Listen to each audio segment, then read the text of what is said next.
gentle, guiding hands led me towards the language of Mandarin. At age 11, I had little understanding of the larger world. I was told by these hands that I was smart, I should challenge myself, that this was a language that would serve me well later.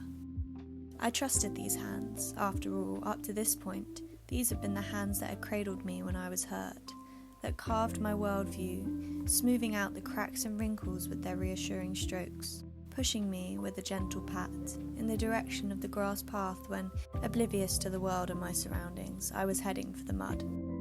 It was under their influence that I undertook learning a language so far from familiar that it was almost funny to my naive self. Somewhere along the line, this feat became something else. It wasn't like other times when I took up some skill to impress, to prove myself as smart and talented as the hands perceived me to be. Something clicked, and I found a deep interest that drove me on further in a pursuit of knowledge. What began as a way to impress these hands quickly became a way to escape their clutches, establish my independence by entering realms they had not yet touched. In that small act of pushing me towards Mandarin, these hands, unbeknownst to them, pushed me down the path that led to my future, the present I live in now.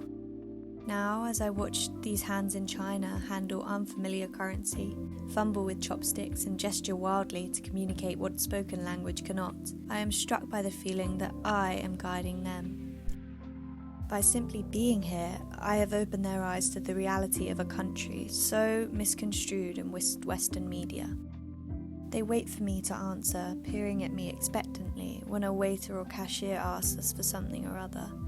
They tap helplessly looking for an English option on the metro ticket machine. They carefully pull out or point at numerous small green morsels in their meal to ask me what it is. I find myself frustrated when I don't have the answers, that they expect me to know all there is to know about the language, country and customs. Then I realise this is what they have been doing all these years, pushing me towards answers even when they are unsure themselves.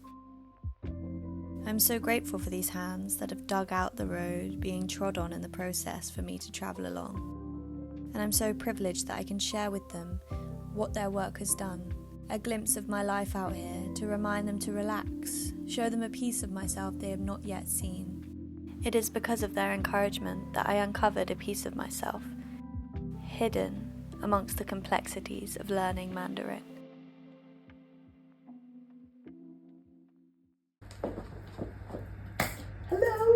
I'm in the hotel room because my parents are visiting me, which is so nice, and it's really nice to see them. I haven't seen them in 4 months and I'm really excited. I thought I'd give a little introduction because this is different to my other videos. I haven't been filming much in January.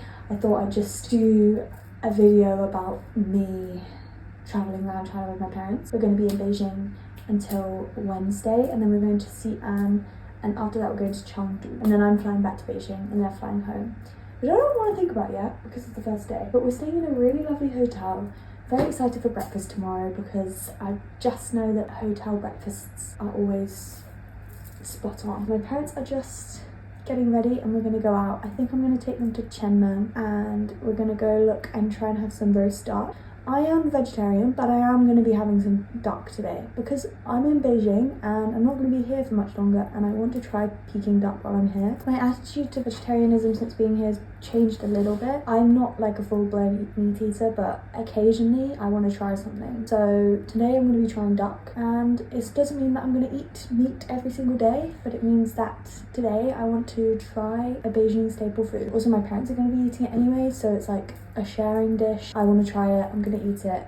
I don't know why I feel like I have to justify myself to you, because I don't. When I say like, oh, I can't eat that duck, like who am I trying to impress? There's no like God watching over me. Ramble over, I'm very excited. We're going to Qianmen. Tomorrow we're going to Tiananmen and the Forbidden City, and I haven't actually been to Qianmen yet. I'm gonna go for a week and then we're gonna go. What's your first impressions of China? Shiny? Sporty? Sparkly. Oh, sparkly.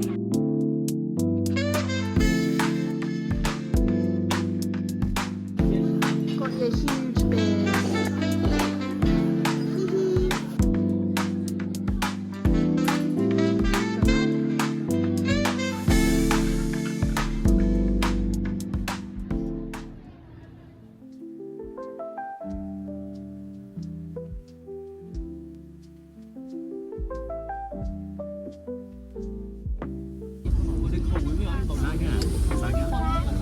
早安. Right, we're nearly there. Just got to queue for several hours. How did you find the subway, Mum? Terrifying. Terrifying. As I lead my parents through shadows of tourists, retracing steps I myself took for the first time not 4 months before, I observe their amazement at the sheer size of the walls of the Forbidden City. They're gawking at the swarms of people, their uncomfortable laughter as people cram in on the subway or cut in front of them in queues. I relive these culture shocks all over through them. I discover I've become indifferent to towering red walls, detailed golden carvings in this ancient architecture, old men hacking up phlegm and spitting it at his feet, the incessant noise of megaphones and bright neon lights of tourist areas. It is as though they have given Beijing a new lease of life, allowed me to take a step back and examine it again, in detail, pull myself out of the coasting I have been so prone to lately. Do you want pork and celery, or do you want shrimp, fish roe, and pork? 虾仁鱼子猪肉，还有2瓶啤酒。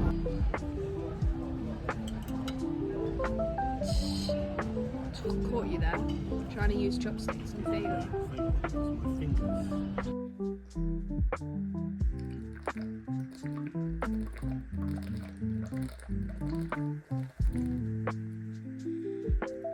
How was your day in Beijing?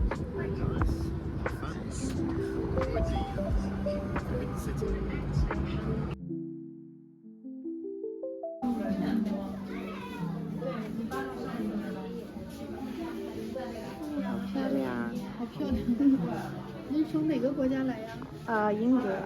英国。汉语说的真好。 You don't want it?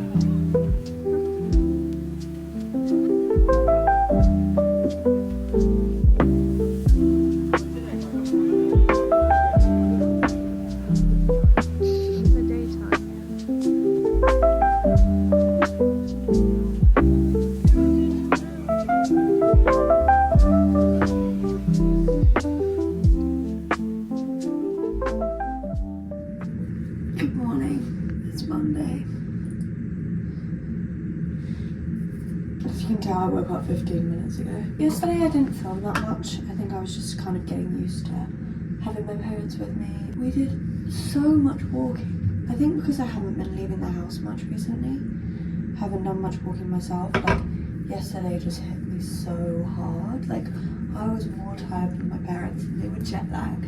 My feet just hurt so much. We did like 21,000 steps in the end. And bearing in mind I've been doing like 4,000 max every day. I slept in, my parents have already gone out to breakfast. Today we're going to the Great Wall, we're getting picked up at 9 o'clock. And it's currently just 8:08. So I'm gonna get everything ready and just like take it all downstairs with me so that I don't need to rush. It's like a 2-hour drive, so maybe I can have a nap in the car. We were supposed to go to Tiananmen yesterday, and to be honest I'm really angry with myself. We queued up the queue for Tiananmen, and I always thought that the big building with the picture of Chairman Mao on the building was Tiananmen.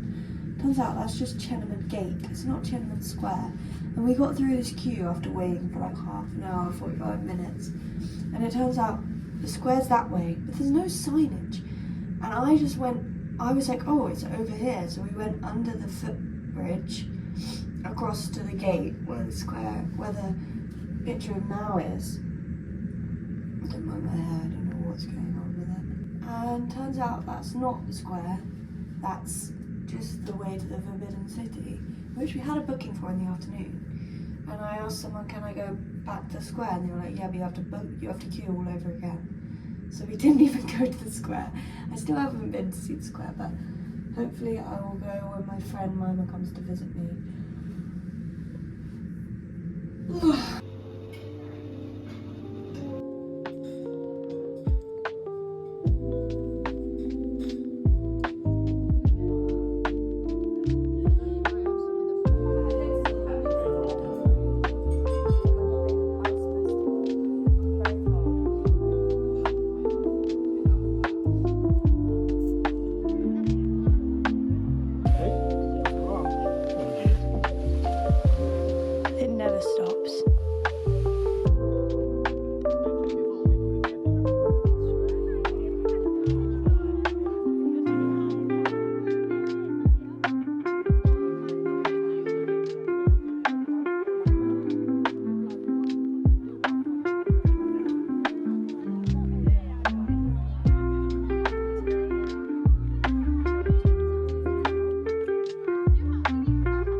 about that, Mum.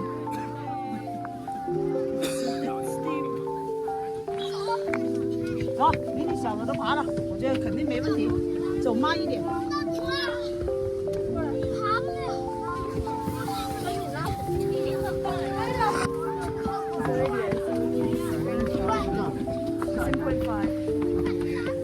Good impressions? Yeah. Oh, your Taking video. some good pictures? I've taken a few, yeah. I've sent one on WhatsApp, but whether it's gone through. Oh, there's not really much service. No.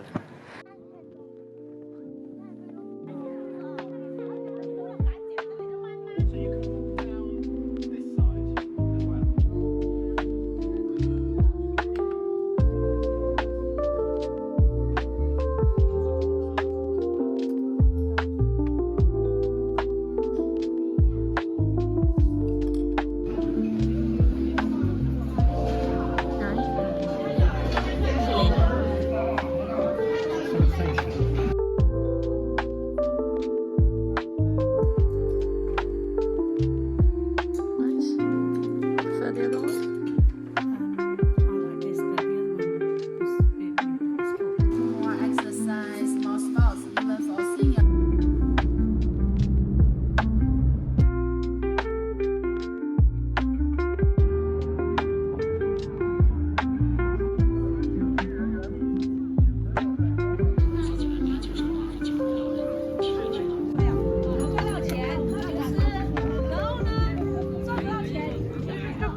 Tomato.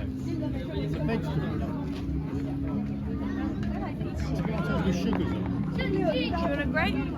I've never had a grape. You're gonna have to bite it. It's crunchy. What do you think? Let's have one. Do I want one? Yeah, it's a grape. I don't think they do. That's the tomato. You want the tomato? You could bite it off. Bite it off. You have to. Oh.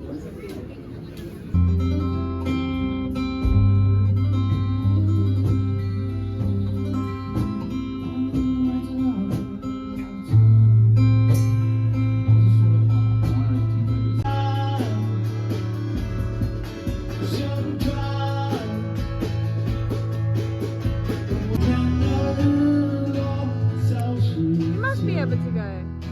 You got no sixes.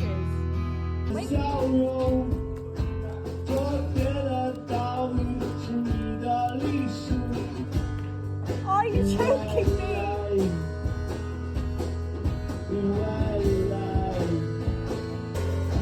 I think I've got the worst hand in the world.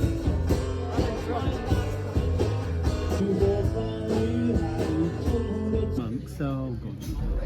It could go horribly wrong, this, because I haven't played it since Christmas. Don't look at me! I want them up, the right way up. This way. No, the right way up. This way. Anywhere you like. See where they are? I know. Anywhere you like. Anywhere you like. Alright, it's not your magic trick. She's done it. She's seen it many times. Now the other way up. Good grief, Emma. Wasn't looking. Okay. It's okay. I'm not It's gay. okay. I'm not gay.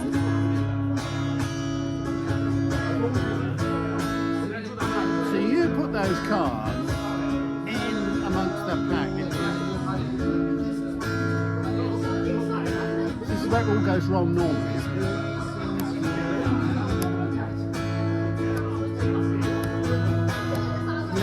These are 4 queens. They lived a sheltered life, and they're now going out into the world. So they've all both got on a different train. All got on a different train.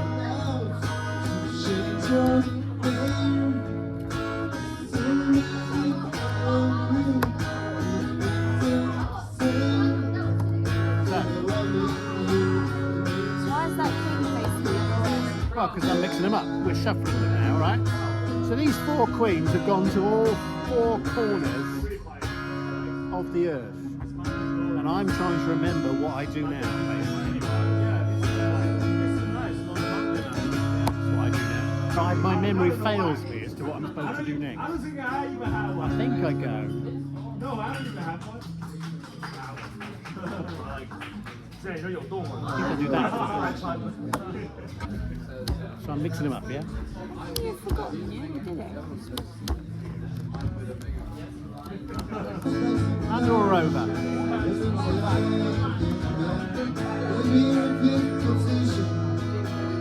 No,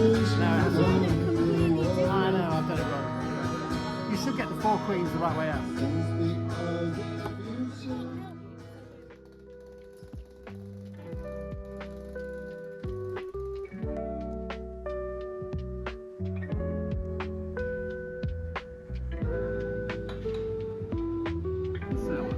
Sweet and sour. Found something new favourite? Like your potatoes? Yeah.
My parents bring with them a nostalgia for home.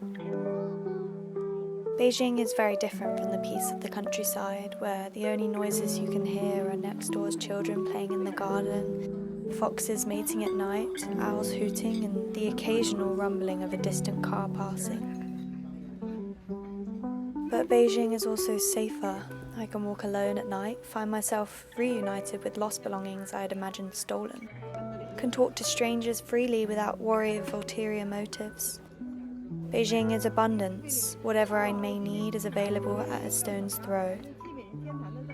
I am affronted with so many options at my doorstep and so many people to connect with. And Beijing is knowledge, opportunity, culture. Every day is an adventure.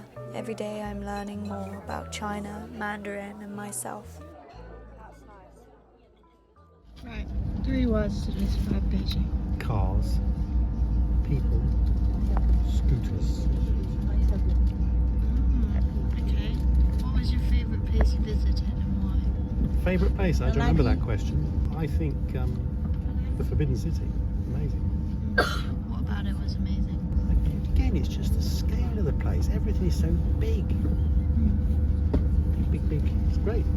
What's the most unexpected thing about Beijing? How's it different to what you expected? I think just the level of investment that's been put into Beijing and all the cities between Beijing and Qianmen. Incredible. Massive amounts of growth and investment in infrastructure. Incredible. 3 words to describe Beijing. Massive. Not copying anything I said. Now you've made me forget my 3 words. Mahusive. Friendly and clean. What was your favourite place you visited and why? It's hard to get a favourite because I enjoyed visiting them all, but I think the Great Wall was amazing because I actually made it nearly to the top and the views were absolutely incredible, and when you think about how it was built, it's an amazing feat of engineering and structure and size and everything, and without any of the modern day things to do it. Yeah. So very impressive. What's the most unexpected thing about Beijing? How's it different to how you imagined? I expected it to be a bit more like London, and it's very different. It's very calm, and it's Calm? Yes, it is. It's not calm. There are no sirens going off all the time. There's no. I know when it's busy and you're in that throng of all the people, it's busier than anything I've experienced before. But I still think it's a very calm place. It's very clean. It's quite welcoming. I really enjoyed it, and I think that that's the biggest difference. And I felt safe all the time. I didn't like being on the subway so squished in, but I guess you'd get used to that. For me, that was the worst thing, going on the subway, purely because so many people and the pushing to get on. The most amazing thing was the Harry Potter escape doors on the tube. The what? The Harry Potter escape doors on the metro. You've got this wall that's that thick with a door in it saying emergency exit. You can walk around the other side. Weird.